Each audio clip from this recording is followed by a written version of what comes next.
God bless you. सदा सुखी रहो।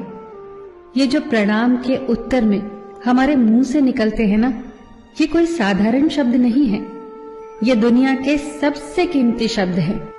आजकल हम इन बातों को महत्व देना बंद करते जा रहे हैं, पर यकीन मानिए, जो प्रणाम के जवाब के रूप में आशीर्वाद हमें मिलता है या हम किसी को देते हैं, वो 100% चमत्कारिक शब्द होते हैं, बेशकीमती शब्द होते हैं। एक बहुत प्यारी कथा कहने जा रही हूं।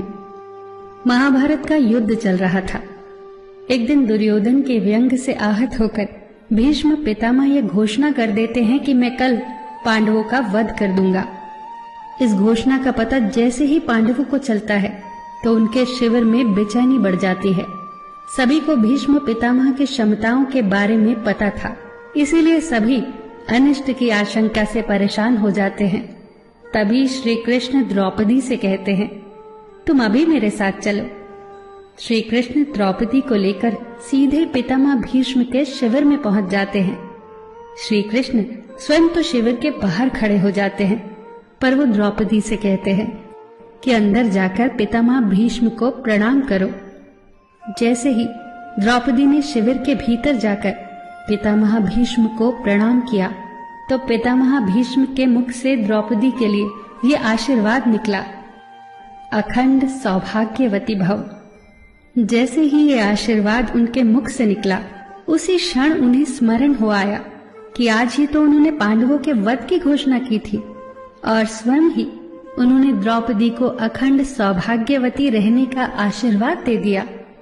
फिर पितामह भीष्म ने द्रौपदी से पूछा, पुत्री, क्या तुम इतनी रात को यहाँ अकेली आई हो या तुम्हें यहाँ श्री कृष्ण लाए हैं? तब द्रौपदी ने कहा, जी पितामह, और वो शिविर के बाहर ही खड़े हैं।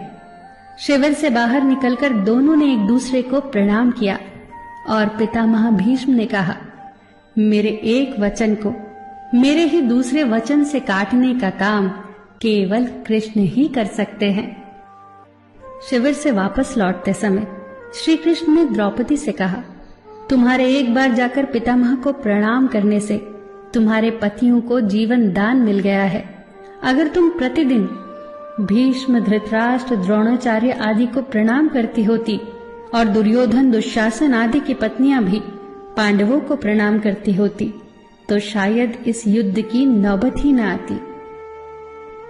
जो हर घर में कलह कलेश का वातावरण रहता है, वो कहीं न कहीं इस बात के मूल से जुड़ा है कि हम संस्कार भूलते जा रहे हैं।